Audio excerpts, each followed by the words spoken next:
Hello my dear student, আজি মই তোমালোকৰ লগত ক্লাছ 9ৰ ইলেক্ট্ৰনিক্স এণ্ড হাৰ্ডৱেৰ বুকছৰ চেপ্টাৰ 1ৰ খালী ঠাইখিনি বিষয়ে আলোচনা কৰিম। যিসকলে আগৰ ভিডিঅ'খিনি চোৱা নাই তেওঁলোকে আগৰ ভিডিঅ'খিনি চাই ল'বা। তাতে কুৱেশ্যন নম্বৰ 1ৰ পৰা 30 লৈকে অল MCQ কৰা আছে। আজি বি নম্বৰত কি কৈছে, ফিল ইন দ্য ব্লেংকছ, মানে কি কৈছে খালী ঠাই পূৰণ কৰা। মনত ৰাখিবা, যেতিয়া খালী ঠাই পূৰণ কৰিবা গোটেই চেণ্টেঞ্চখিনি পৰীক্ষাৰ সময়ত লিখিব লাগিব কিন্তু। আৰু খালী ঠাই লিখি তলত কি এনেকৈ হাইলাইট কৰি দিবা, তলত আঁচ মাৰি দিবা এটা, তেতিয়াই হ'ব কিন্তু। এতিয়া 1 নম্বৰ কুৱেশ্যনত কি কৈছে, ডেশ circuit current remain same.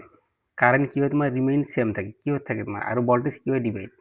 Circuit দুই ধরনের পাইছো, এটা কি হয় সিরিজ আর এটা প্যারালাল।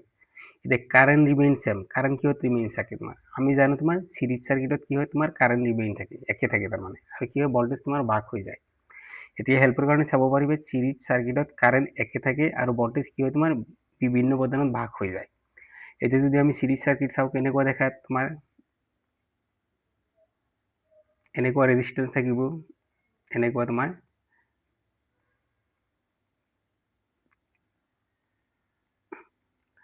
ইয়াৰ পৰা তোমাৰ কাৰেন্ট ওলাব আই, পজিটিভ থাকিব ইয়াতে, নিগেটিভ এইটো। ইয়াতেও কাৰেন্ট আই, ইয়াতেও কাৰেন্ট কি হ'ব তোমাৰ আই হ'ব, আৰু ইয়াতেও কাৰেন্ট কি হ'ব আই হ'ব। তাৰমানে সবতে কি থাকিব তোমাৰ সিৰিজ সাৰ্কিটত কি কাৰেন্ট একে থাকিব আৰু ভোল্টেজখিনি ভাগ হৈ যায়। এতিয়া পৰীক্ষাত যেতিয়া লিখিবা মনত ৰাখিবা কিন্তু এই কুৱেশ্যনখিনি গোটেইখিনি লিখিব লাগিব, খালী ঠাইত খালি এই সিৰিজখিনি লিখি তলত আছে এটা মাৰি দিলে হ'ব। যেনেকুৱা কেনেকৈ লিখিবা তোমাৰ সিৰিজ, ধুনীয়াকৈ ইয়াতে লিখিবা সিৰিজ, SERIES, তাৰপিছত তলত কি আছে মাৰি দিবা।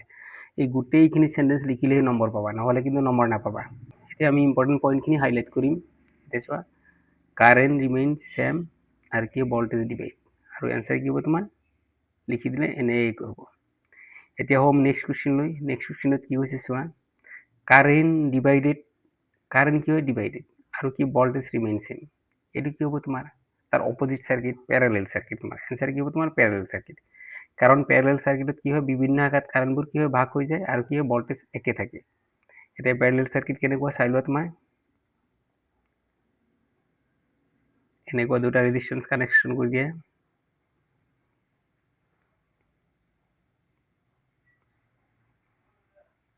এটা কি হ'ব পজিটিভ, এটা কি হ'ব তোমাৰ নিগেটিভ।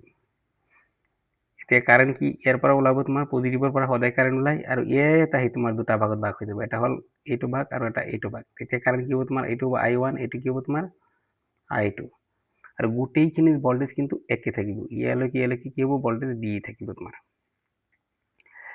এতিয়া চোৱা, কাৰেন্ট ডিভাইডেড আৰু ভোল্টেজ ৰিমেইন সেম, কি হ'ব তোমাৰ প্যাৰালাল সাৰ্কিট। হেল্পৰ কাৰণে চাব পাৰি প্যাৰালাল সাৰ্কিটত কাৰেন্ট বিভিন্ন আকাৰত ভাগ হয় কিন্তু ভোল্টেজ একে থাকে।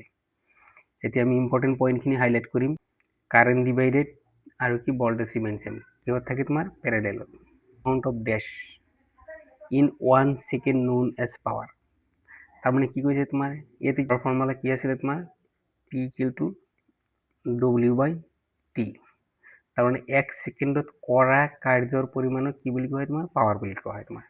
তেতিয়াহ'লে এমাউণ্ট অফ, ইয়াতে কি হ'ব তোমাৰ ৱৰ্ক ডান ইন 1 সেকেন্ড, তেতিয়াহ'লে কি হ'ব তোমাৰ amount of work done in 1 second is known as কি হয় তোমাৰ পাৱাৰ। মানে পাৱাৰ হৈছে 1 সেকেন্ডত কৰা কামৰ পৰিমাণক। পৰীক্ষাত এইটো সূত্ৰ লিখি দিলে দিব পাৰিবে। এতিয়া কি হ'ব 1 সেকেন্ড আৰু এইটো পাৱাৰ, আৰু আনসাৰ কি হ'ব ৱৰ্ক ডান।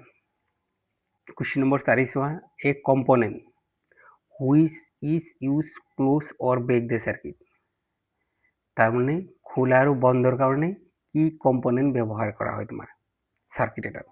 এইটো আমি আগতে পঢ়িছোঁ তোমাৰ, এইটো কি হ'ব আনসাৰ সুইচ হ'ব তোমাৰ। সুইচ ব্যৱহাৰ কৰি ইলেক্ট্ৰিকেল সাৰ্কিট খোলা বা বন্ধ কৰা হয়। ক্লোজ অৰ ব্ৰেকত মাৰি দিলে হ'ব, আৰু আনসাৰ কি হ'ব তোমাৰ সুইচ। এতিয়া চোৱা কুৱেশ্যন নম্বৰ 5ত কি হৈছে, প্ৰটন হেজ ডেশ চাৰ্জ, প্ৰটনত কি চাৰ্জ থাকে, তাৰমানে প্ৰটনত কি চাৰ্জ থাকে তোমাৰ, প্ৰটনত কি থাকে তোমাৰ পজিটিভ চাৰ্জ থাকে। আমাৰ প্ৰটনত কি হয় তোমাৰ পজিটিভ চাৰ্জ থাকে, প্ৰটন আৰু কি হ'ব তোমাৰ পজিটিভ। ইউনিট অফ ইলেক্ট্ৰিকেল ডেশ কিহৰ তোমাৰ একক ওয়াট হয়, পাৱাৰৰ একক ওয়াট হয়। আমি জানো অলৰেডি পাৱাৰৰ একক কি হয় তোমাৰ ওয়াট হয়। ইলেক্ট্ৰিকেল পাৱাৰৰ SI ইউনিট হৈছে কি হয় তোমাৰ ওয়াট হয়। ইম্পৰ্টেণ্ট পইণ্টখিনি হাইলাইট কৰি লওঁ তোমাৰ। ইয়াতে কি হ'ব পাৱাৰ আৰু watt. Current is directly proportional to the applied voltage, current is directly proportional to the কি applied voltage is law is given by, এইটো ল কোনে দিছিলে, তাৰমানে কাৰেন্ট যে ভোল্টেজৰ সমানুপাতিক, সেইটো ল কোনে দিছিলে তোমাৰ ওমছে দিছিলে। গতিকে কাৰেণ্ট আৰু ভল্টেজৰ মাজৰ এই সম্পৰ্কটো কোনে ওলাইছিলে? ওহমছে।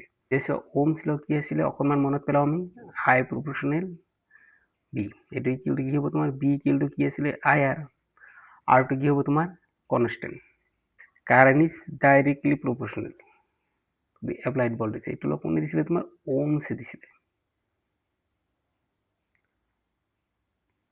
এতিয়া 1 কিলোৱাট আৱাৰ, 1 কিলোৱাট আৱাৰত কিমান ৱাট থাকে আৰু কিমান ছেকেণ্ড থাকে সেইখিনি ওলাব দিছে। এতিয়া 1 কিলো মানে কি হয়? 1000 আৰু ৱাটে থাকিল আৰু আৱাৰৰ আৱাৰ। এতিয়া চোৱা আমি এইখিনি মেথমেটিকেল কৰি দিম। 1 কিলোৱাট আৱাৰ। এতিয়া চোৱা 1ত কি থাকে? 1 কেত তোমাৰ কি থাকে? তোমাৰ 1000 থাকে। 1000 আমি বহাই লওঁ, 1000 আৰু ৱাট ৰেখা পূৰণ। এতিয়া 1 ঘণ্টা আৱাৰ আহিলে, আৱাৰত 1 ঘণ্টাত কিমান থাকে? তোমাৰ 60 মিনিট থাকে। গতিকে আমি 60 মিনিট লিখিম, কিন্তু ইয়াতে বিচাৰিছে কি তোমাৰ? ছেকেণ্ড। গতিকে 1 মিনিটত আকৌ কিমান থাকে? তোমাৰ 60 ছেকেণ্ড। 60 ছেকেণ্ড। এতিয়া হৈ গ'ল তোমাৰ, এইখিনি আছিলে মেইন পইণ্ট। এতিয়া যদি আমি কৰোঁ, কেনেকৈ কৰিম তোমাৰ চোৱা, 1000 ৱাট পূৰণ 6 পূৰণ 6 কৰিলে কিমান হ'ব? তুমি 36 আৰু দুটা শূন্য আছে, আমি দুটা শূন্য বহাই দিলোঁ আৰু ছেকেণ্ড থাকিল। তাৰ মানে কি কৈছে তোমাৰ?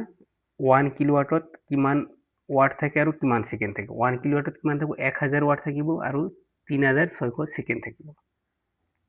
এতিয়া ইম্পৰ্টেণ্ট পইণ্টখিনি হাইলাইট কৰি দিছোঁ। 1 কিলোৱাটত কিমান থাকিব? তোমাৰ 1000 আৰু এই এনচাৰখিনি হাইলাইট কৰি দিলে হ'ব। এতিয়া চোৱা, switch is use for. Switch কি কামত ব্যৱহাৰ কৰা হয়? তোমাৰ ছুইচ অলপ আগতে পাইছোঁ আমি। ছুইচ কি কামত? খোলা আৰু বন্ধ কৰাৰ কাৰণে ব্যৱহাৰ কৰা হয়। চাৰ্কিট এটা খোলা বা বন্ধৰ কাৰণে কি ব্যৱহাৰ কৰা হয়? তোমাৰ ছুইচ। ক্লোজিং এণ্ড অপেনিং, বন্ধ আৰু খোলাৰ কাৰণে ছুইচ ব্যৱহাৰ কৰি চাৰ্কিট এটা অপেন বা অফ কৰিব পাৰি। এতিয়া ছুইচ ইয়াতে হাইলাইট কৰা, এনচাৰখিনি হাইলাইট কৰি দিলে হৈ যাব। অন এণ্ড অফ এনেকৈ লিখিব লাগিব।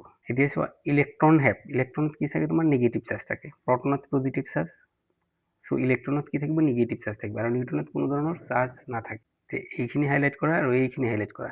চ' যেতিয়া তোমালোকে খালী ঠাইবোৰ কৰিবে, গোটেই কুৱেশ্যনটো লিখিব লাগিব কিন্তু, আৰু খালী ঠাই যেনেকৈ নিগেটিভ ইয়াতেহে লিখিব পাৰিবে। নিগেটিভ ইয়াতে লিখিব লাগিব। চ' আজিলৈকে আহিছোঁ, তোমালোকে আগৰ কুৱেশ্যনৰ গোটেইখিনি চাই ল'বা। Thank U.